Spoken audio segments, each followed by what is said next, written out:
Hi, I'm Clint Miller. I'm with Midwest Computech. I'm our Chief Solutions Officer. And generally, maybe you've seen me at your school district, your city government, or your business, but I travel around the state a lot. I talk to a lot of clients, and I do this presentation for organizations throughout the state and conferences. But since the current pandemic has kind of stifled our plans there, I thought I would put this out on the internet and share it out to YouTube. Hopefully it's a help for your business or organization, whether you're in the state of Missouri or out of state. But primarily we work in the state of Missouri. This presentation today talks about critical IT security threats. We'll cover disaster planning, and we'll talk about how you can prepare now and so things you need to work on to protect your business and your organization. This we'll talk about planning for problems, avoiding cyber attacks, and negative PR, and some of the other things that come from not having a good plan in place. Midwest Computech, we've been around since '82. I believe this is our 38th year in business. But we serve a wide variety of different organizations. We've got a couple focus areas where we focus on Missouri K-12 public schools. We focus on city governments, and we work with organizations, everything from automotive dealers to dentistry. Our team is kind of broken up in various skill sets and strategically located throughout the state of Missouri with offices in Columbia and Sedalia, Missouri. Here's a partial team photo of us at our last HR conference.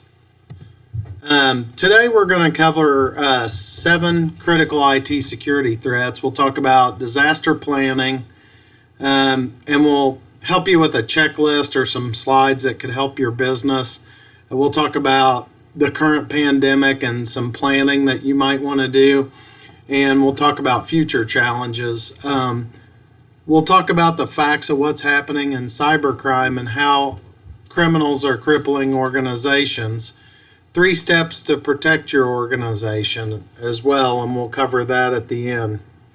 Approximately 1 million cyber attacks are attempted per day. That's a large, crazy number of cyber attacks, and something that you need to think about. Cybercrime's a business. It's very important to understand that concept. This isn't typically a few folks that are maybe out in the parking lot trying to hack into your organization or a student at the school. Not to say those things can't happen, but generally it's a sophisticated business fueled by a lot of different entities. I mean, even perhaps government. We've seen a large boost in cybercrime from Russia, Ukraine, the UK, a lot of different places around the world, and even right here in the United States. So we want to talk about some concepts and some planning that could help you moving forward. 2 in 3 organizations fall victim to a cybercrime attack, according to Sophos. They're a large firewall vendor that deals with cybersecurity in organizations. And 9 in 10 were running up-to-date cybersecurity at the time of their most significant attack. And so we'll talk about that. Maybe you're wondering, well, we've got a firewall, we've got our antivirus, how could we possibly get a cyber attack? But the game changes every day, and this criminal activity is very sophisticated. But the criminal digital underground's thriving black market, we'll talk about that. This is a business. Anyone can buy training, tools, services for hacking in, stealing credit cards, setting up fake websites, or creating ransomware or malware. Average ransomware demands can be around 84,000 or 170 billion worldwide. Credit cards, details sell for $2 to $90. iTunes accounts sell for about $8. Physical credit cards sell for around $190. There's card cloners out there that you've probably heard about. Fake ATMs that can be purchased. But one thing that you've really got to think about is, and we used to hear this a lot, not so much anymore, but still hear it. Nobody would bother to hack us, right? I mean, we're pretty small. Not sure why they'd want to hack into our business or our school district or our city government. We're just here in mid-Missouri, not a whole lot going on. That's a wrong answer. Criminals don't care about your size. They're really just scraping the internet and trying to find holes in organizations where they can get in. Organizations that don't believe they're a target usually are low-hanging fruit because they haven't invested in their cybersecurity systems. Maybe they have poor or no security in place at all, or they don't have good protocols or policies in place. So why don't you hear about it more? Well, many victims don't want to report the incident. It's very embarrassing. Maybe they don't even know they've been hacked, or I've got a few files here locked. I don't really know why that happened, but don't really think about being hacked. Also, it promotes bad public relations. You hate to announce to the world that your student records have been taken at your school district, or patron information was taken from your city, or credit card information was taken from your business or healthcare agency. And there's legal ramifications that typically circle around a cyber event now. So the biggest danger is really complacency. Please don't underestimate the importance of addressing and protecting yourself from threats and putting a good cybersecurity platform in place for your organization. Kind of switching gears, I added this to my presentation, but really talking about Americans turning to technology during the COVID-19 pandemic and other disasters. And are you prepared for that? Were you prepared when this happened? Some of the key resources needed was, it's always best to have a plan in place, and at Midwest, that's what we start with. We start with a plan to look at your technologies, to investigate your cybersecurity, and we sit down and we visit and consult on that with you. We'll get into that a little bit more. What cloud applications are you using? I know when this hit, a lot of businesses and schools and government struggled with this because maybe they weren't utilizing some of those cloud applications. I know some of the schools, and most of them, are using Google now, and there's a Google Meet and Google Hangouts and things like that. Those are all available, but teachers really didn't have to use those.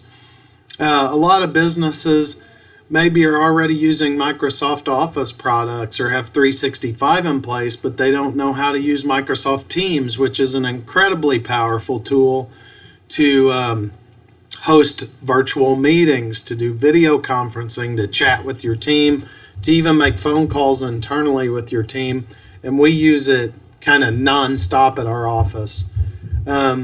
Also having secured VPNs in place, because a lot of folks that go home, they still need to access the business servers. And so how do they connect with those business servers in a secured environment? So we've been extremely busy setting up secured VPNs and things like that for organizations throughout the state. Video conferencing, we kind of touched on that. There's never a better way to check in with your team to make sure they're bringing their A game even when they're at home than a video conference where you can chat with somebody. Screen sharing and recording applications. These are really important if you're trying to train a new employee, and we've got some organizations that have already hired and are bringing on new employees, but they need to show them how the software works. So with Microsoft Teams and Google Hangouts and a number of others, you can share screens even take control of the screen and show someone how to do something. And we do that a lot at our office. If you are already a client, you probably know how we can remote control your screen and do all that good stuff. So some of the skills that we didn't maybe have before in Google Classroom, Zoom, Google Meet, Microsoft Teams, some of those things, and what we're doing today here, what I'm doing is posting a video to YouTube to share out with you on so folks can go out and grab this information and hopefully it helps them. All things that that now you're learning how to do. Disaster planning. You have a plan in place for today and tomorrow. Those are the big things we want to cover right now. Steps you need to put in place immediately. We'll talk about, how to perform a risk and documentation assessment and what you need. We'll identify mitigation and planning strategies, and we'll talk about how to document and store, very important, where your team can find it. That way, if you're out, you've got a lot of other team members that can jump in on that document and start helping. We'll define, so starting with the risk assessment, you want to define all your critical functions, your systems, your software, and data, and get those listed in a document or a spreadsheet. Who's your go-to for these? Maybe it's somebody in your organization. Maybe it's a vendor. Maybe it's an IT support person. And you need to identify those people. So in the event that you have to change your daily operations, you have access to the document and you can contact the right people to get support. You want to prioritize these because, your accounting software may be a higher priority than some other software in your organization. So you want to prioritize those and know who to contact first, and also know what the greatest negative impact is on your business by software or system. Then, like I said, create a document that outlines your current IT infrastructure so that another IT person or company can take over easily. I can't stress this enough. Some smaller companies that are in IT right now in mid-Missouri are not going to make it. There are a few people that are out, God bless them, and they're good folks, but they're running around in one car. Maybe there's only one of them. Maybe there's two. They're going to be really challenged if they can't create income over the next month. They may decide to go work for somebody else. They may have different ideas to do something different with their company. They have a lot more flexibility than a lot of organizations that are up and running that have a core business model.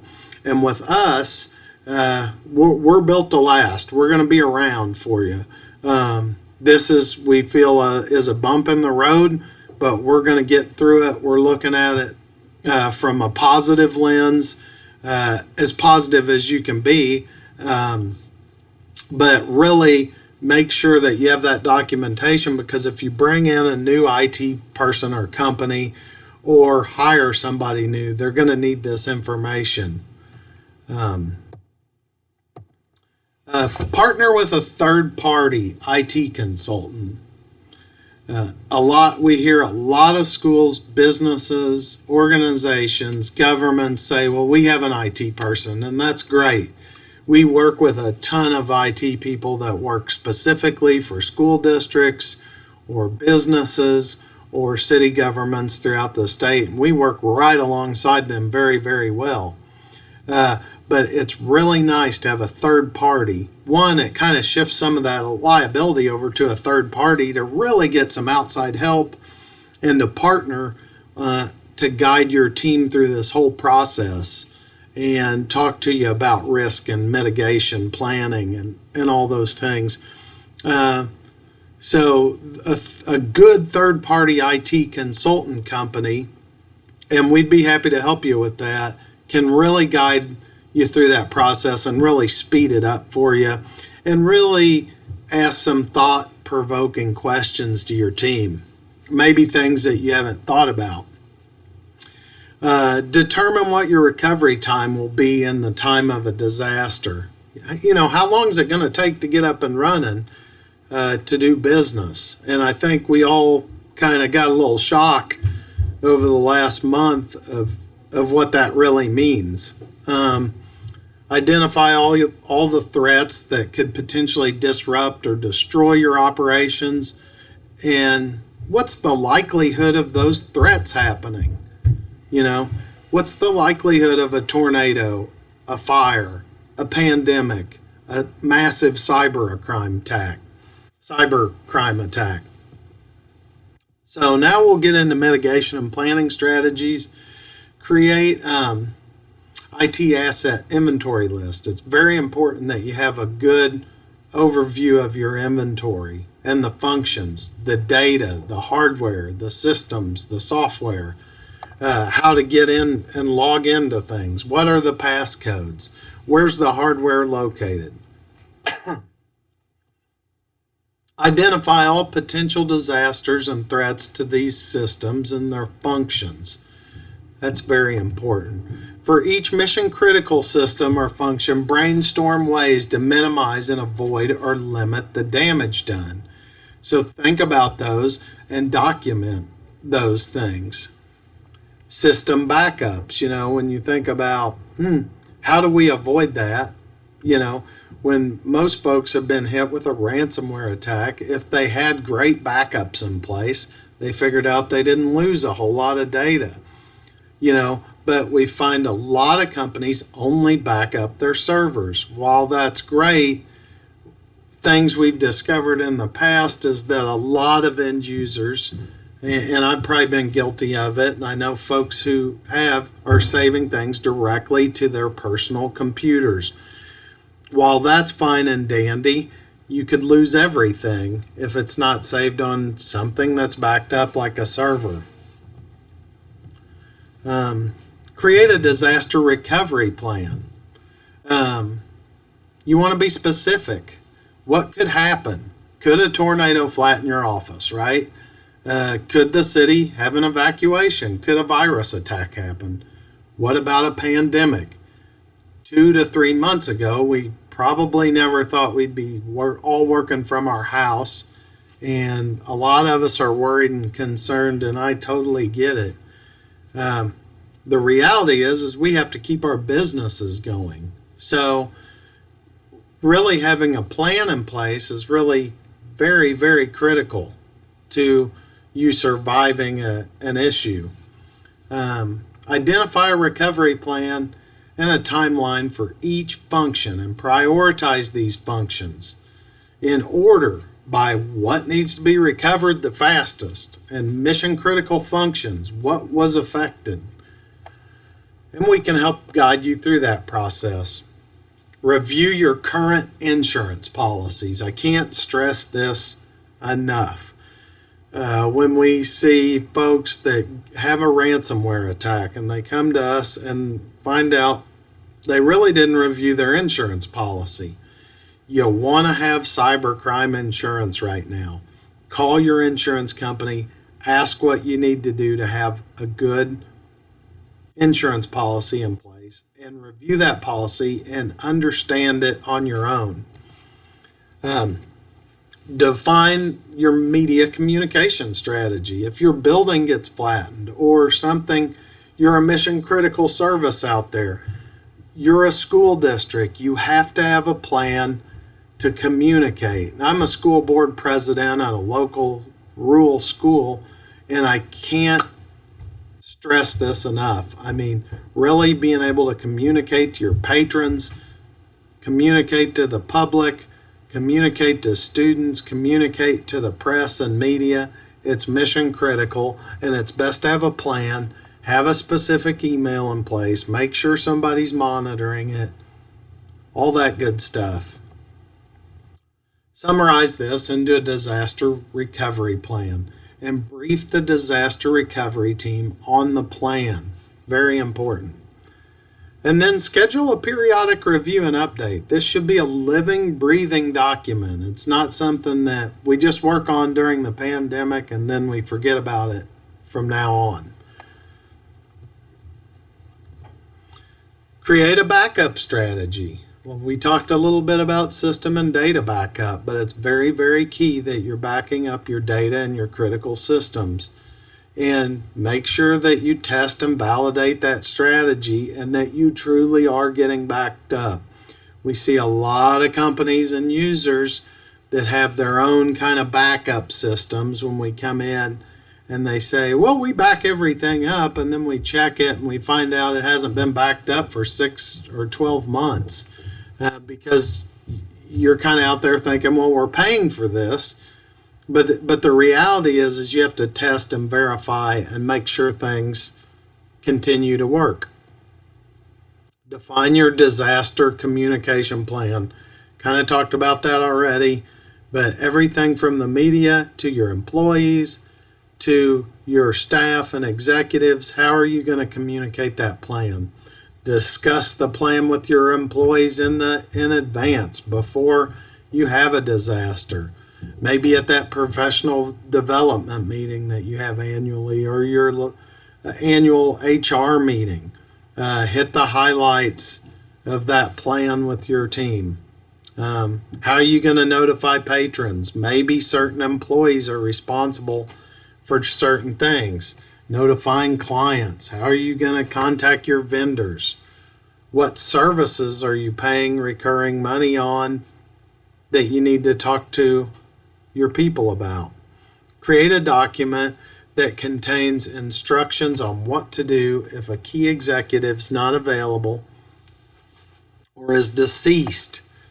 An executive could have a heart attack. I mean, as terrible as that could happen, things happen. And you need to have a plan on what to do if that happens. So now we're going to move into the 7 biggest threats to your organization right now and how to protect yourself against cyber criminals. 1, shadow IT. We talk about data out on rogue cloud applications. There's a lot of folks that, they're just trying to do their job, but they open up a Dropbox account here. They have a free Google Drive account that they're saving company data on. If they get sick, fired, or whatever, or you just can't find the information, you really need to tighten the reins on what applications your team is using and make sure that you have proper login information for those. Cyber thugs aren't your only threat. What about your employees? And this is very, very important. Good employees make mistakes. They accidentally delete files. They click on a phishing email that gives your company ransomware or malware. They're just innocently logging into a compromised website or something. So you need to talk to your employees. We provide cybersecurity training, and we'll come out at an event and talk to your team. We just need to schedule that up for you. In a lot of cases, it's a no cost. I'd be happy to come out and visit with your team. In some cases, if you want a working plan, we have different packages for that. But employees often use these free unsecured file sharing applications, like I mentioned, Dropbox or a free Google Drive account, those kind of things. And then they're sharing information around to different people. So you really need to tighten the reins on those things. And if a disgruntled employee leaves, or a vendor or somebody gets fired, they could have a huge threat on your company. So you really need a checklist. We can help you with that when an employee leaves. How to lock them out of accounts, get them out of your system, make sure they aren't set up for auto pay and credit cards in different areas of your business so you don't lose your website or something if it doesn't get renewed. You just kind of need to dot the I's and cross the T's on that stuff. Malware. Number 2 threat. Around 10 billion malware attacks were detected in 2019. That is absolutely crazy. And it has blown skyrocketed through the roof. We've never seen anything like it. And malware really is a virus. Those malware and virus terms kind of get interchanged, but malware is kind of the catch-all term for that. Regardless of how it works, its intent is, basically to destroy and insert code into your programs. So, third big concern is bank fraud. We've all heard about that. And contrary to what people believe, the FDIC doesn't reimburse bank for fraud perpetration against accounts or your specific account. They insure the bank against the failure or collapse of the bank. So the FDIC explains most banks have private insurance for fraud loss, but you just want to discuss that with your bank. But tips for protecting yourself. Have a dedicated device that you do your online banking on. If you got a work computer and a home computer, pick one. Use your home computer for home type stuff. If it's home banking, if it's business banking, use your business computer. Don't use the same device or web browser if you can avoid it. I mean, if you use Google Chrome and you save every password to that, maybe you use Microsoft Edge for your banking and you reserve Microsoft Edge or some other browser like Firefox to be your banking and financial type browser. Sign up for email alerts if your bank has a withdrawal over $100 when that happens, or a wire transfer or something like that. Always require signatures for wire transfer and use dual factor authentication. Most banks are using that now, but anywhere you can use dual factor authentication, multi-factor authentication, or 2FA, you hear it explained a lot of different ways. Sign up for it. It's really good. And then carry crime or ID theft insurance. If you do get compromised, it's nice to have, again, another professional company that's all they do is fight ID theft problems. It's good to have them on your side. Social media, approximately 13.4 million Facebook accounts were compromised. Reported by Forbes pretty recently, February 8th, 2020.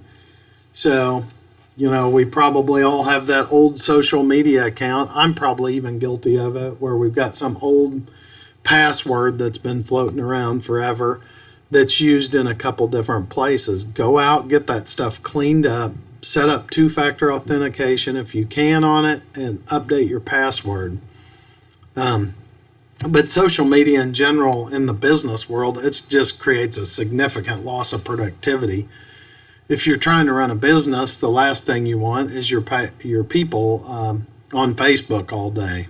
Unless they're a marketing person and they're doing a personal boost for your business, it's a lot of lost productivity. That's just the facts. And then mitigate possible damage to your reputation. Discuss your expectations with your team, because it's easy for a team member or a staff member to get out on social media and kind of post what they want to post about your company. Maybe they think they're doing a good thing for your company, but they're kind of providing that misinformation out there, or they're responding to other radical Facebook sites or posts, or posting radically about themselves, or we've seen it all on social media, and you probably have too. So just explain your expectations with your employees. You can't expect them to know necessarily what those expectations are, so it's important to cover those.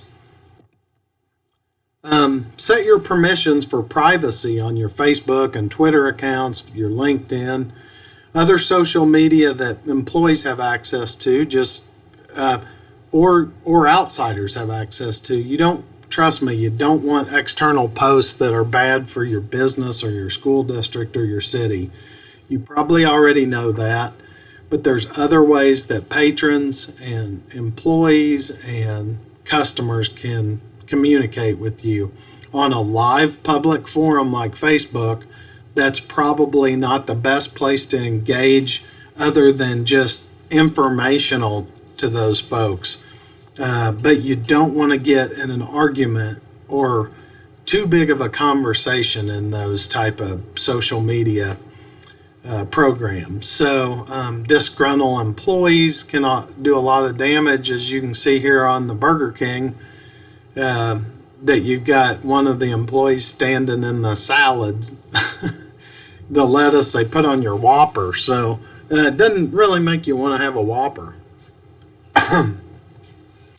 So ransomware, a writer once asked what kind of writing pays the most. Her agent answered, ransom notes. And that's really what's happening in the cybercrime world right now. Ransomware is one of the most profitable forms of cybercrime. Ransomware, some of the facts are new organizations fell victim to ransomware every 14 seconds in 2019, and it's going to be about every 11 seconds by 2021, according to Cybersecurity Ventures. That's just an online resource. 1.5, and I won't read all these, but 1.5 million new phishing sites are created every month. That number's growing. The facts are is ransomware is the way that cyber criminals like to get a lot of money from organizations. It's easier for them to just lock all your folders and demand a big ransom than try to individually hack into people. So ransomware is proliferating. That's just a fact. The ransomware crisis in U.S. schools and public schools, more than 1,000 were hit in 2019. And many of us can name several local schools that we already personally know that have had some form or problem with ransomware. So it's a very real thing. And in 2019, 205,000 plus organizations said they had been hacked into by ransomware, according to the New York Times. And, the government's not safe either. Obviously, 140 local governments were hit in the last 10 months. And that's some legacy information. It's probably a lot more than that. This information is about 3 months old here. BYOD, what we mean by that is bring your own device. If a device is lost or stolen and the data was not encrypted, so you've got a device that, doesn't have encrypted or locked down data on it, you could have big problems. There could be some real sensitive information on there. There could be saved passwords and websites on the device, like a lot of company software and organizational software is cloud-based. If you've got somebody that lost their laptop or it got stolen at McDonald's, it wasn't encrypted, and now somebody could just open the lid and go to the remembered websites and log in and access student records or your organizational server or cloud computing platform. It could be a huge, huge problem. So number 7 is spam. Spam's bad. Everybody knows that. Everybody gets a lot of spam unless you've got a good spam filter in place. And we provide a lot of options for that for different companies that'll kind of clean up that inbox for you and make sure your users aren't going to click on a virus or an attachment. A lot of this spam email comes from names that you may already know. These criminals are very, very sophisticated and smart about grabbing email addresses or aliasing themselves as somebody you may know and they'll send an attachment. When you click on it, you got ransomware. So it's very important that you watch those emails. Never click on an email that has an attachment that you weren't expecting to get or is from somebody. It looks a little strange. Just don't click on it. Verify the email address. If it says it came from Bob Smith and you know Bob, click up on there on the name and make sure it's the email address that he normally uses. So how do you protect your organization and yourself? What do you need to be safe? Here's some of the core systems and software that we recommend that you have in place, and in all cases, things are updated. Antivirus, ransomware protection. But up at the tip top, you'll see here, have a written plan. That's the top.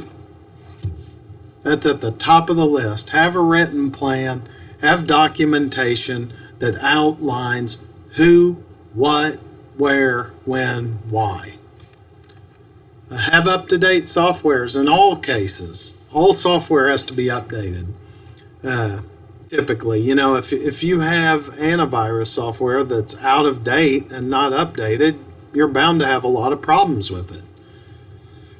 Use two-factor authentication or multi-factor authentication when you can use it at your bank, your financial institute, your company software, logins to your computer. All of our computers at the office, you have to not only log into the computer, but it's very, very quick to have this two-factor authentication. Basically, I pick up my cell phone. Once I log into my computer, I hit a button and I approve the login. That ensures that I have the mobile device and the login and that somebody else isn't going to get into my machine. Spam filtering, we talked about that. Content filtering. Content filtering is really important if you want to lock down those social media websites or internet shopping while you have employees at the office. And very important for students. You want to make sure students in a K-12 building or any school are protected from unsafe content. Lock down the use of third-party cloud apps like free Dropbox accounts or Google accounts or Hotmails and things like that. Implement a mobile device policy and security protocols for mobile devices, particularly if they're owned by the organization. Force passwords that are difficult, and we always recommend a password of about 12 characters, some letters, some numbers, some symbols, and a combination. Not your birthday, not your maiden name. Pick something like a good food that you like, or your favorite hobby, or something that you know from church, or whatever you want to use, and kind of scramble up those letters, numbers, and symbols to form a unique password that you'll remember but isn't too easy for others to find out. Back up your systems, very key. If your system isn't backed up, you're way more prone to losing a lot of data if you have a ransomware attack or something else. Employee education, because remember, a lot of times we only focus on the technology, but it's really important that your employees are educated and you have a use policy in place that educates those employees on what to do and what not to do. And then lock down the ability for employees to use home PCs. If they're going to use a home PC, make sure that it has the right security features on it. And if you're already working with us, you probably know what those security features are and what we'd recommend on that PC, but that's highly critical. So 3 steps to protecting your organization. Step 1, threat and documentation assessment. Start there. What's lacking in your current security and planning right now? Are your systems backed up? Where are you exposed to risk? Whose job is it to make sure the network's protected? And how do you know if they're doing their job? action plan based on what's discovered. You basically just want to ensure your systems, your data, your operations are secure from theft, compromise, and corruption. And we can help you with that, and we can do a network assessment for you for that. And then ongoing maintenance. You definitely don't want to take the set it and forget it approach. Your hackers are not. So you're going to want to take the right approach to that and make sure that you're doing ongoing maintenance on all those key systems and your planning. So the final point that I want to make today is get serious about planning ahead and protecting your organization against cybercrime, and have a good IT plan in place so when a pandemic or something unexpected happens, you're at least ready and somewhat prepared for it. So what does that look like? We have a lot of free resources for you. From a cybersecurity point of view, we have, it says weekly tips. Now we do a monthly security tip. You can click on that link or type it into your browser, or just go out to MidwestComputech.com and you'll see on the far button there's a security tips button. Fill out the form and we'll send you a monthly tip. And we do questions and answers, but I'm on this on my own today. You can email me any questions that you might have at clintmiller@midwestcomputech.com or solutions@midwestcomputech.com. That's solutions@midwestcomputech.com. If you're struggling and need some services right now, go to our website, midwestcomputech.com, and click on the support link, and you can fill out a form there and submit a support request to our service team. They'll send you over to my department and we'll help you get up and going. But if you want to call us in Columbia, we're at 573-499-6928. And in Sedalia, Missouri, we're at 660-826-4700. And you can always reach us at midwestcomputech.com. There's a number of ways to get in touch with us. And here's some other free resources for you. Just some links that I think would be helpful to your organization or business. Feel free to use those. They're all free resources and good training opportunities for you and your staff. And then finally, on our YouTube channel, we have a COVID-19 notification. It'll tell you a little bit about our business, how to get in touch with us. We also have a link here to the written message once I get this presentation over to you. Again, email me directly at clintmiller@midwestcomputech.com, or you can also get to me by emailing solutions@midwestcomputech.com, and we'll get you all these free resources. We hope that you're safe out there. We hope your family and your organization staying safe and healthy, and we hope to see you real soon at your business or ours.